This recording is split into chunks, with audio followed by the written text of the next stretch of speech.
त्या मित्रांनो, आमच्या सोसायटीमध्ये खूप पाऊस पडत आहे. पाऊस पडून झाला आहे. आता आपल्याला वातावरण दाखवतो. तुम्हाला मित्रांनो एक गोष्ट सांगायची, ती गोष्ट आता मी सांगतो. मित्रांनो, माझी ट्रिप गेलती थोड्या दिवसापूर्वी. ट्रिपला गेल्यानंतर माझा घसा बसला आहे. आता मी ट्रिपला कुठं गेलतो ते सांगतो. मी ट्रिपला लेण्याद्रीला गेलतो, रांजणगावला गेलतो आणि लेण्याद्री आणि चिंतामणी आणि शिवनेरी आणि 12 ज्योतिर्लिंगांपैकी एक ज्योतिर्लिंग तो आहे भीमाशंकर.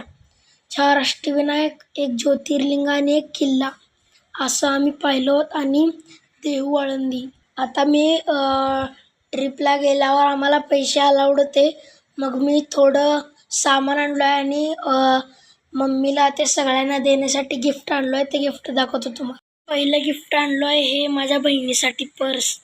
हे मी आणलो आहे लेण्याद्रीमधनं, खाली विकत होते, मला ते आवडलं मग मी हे आणलो आहे. हे बांगडे मी माझ्या मम्मीसाठी आणलो आहे.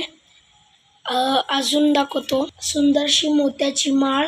हे पण मी देहू आळंदीमधनं आणलो आहे. हे माळ मम्मीसाठी आणि माझ्या बहिणीसाठी. हे 8 लेण्याद्र्यांचे 8 अष्टविनायकांचे हे फ्रेम आहे.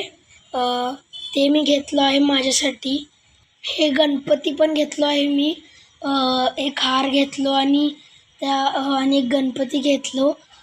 हे गणपती मी लेण्याद्रीमधनं घेतलो आहे. हे गणपती मी रांजणगावमधनं घेतलो आहे, त्याचा हार पण. आणि त्या दोन्ही गणपतीच्या खाली आसन नव्हते म्हणून मी आसन बनवलं आहे, तुम्हाला दाखवतो. हे आहे थेऊरमधल्या गणपतीचं आसन. मी हे स्वतः बनवलं आहे घरी.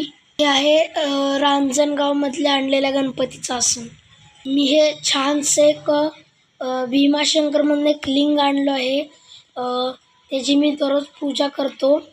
आणि ह्याला मी भीमाशंकरमधच्या साईडला भीमा नदीचे उगम होते, तिथले पाणी आणलं. त्या पाणीचे मी ह्याच्यावर अभिषेक केलो सकाळी आणल्या.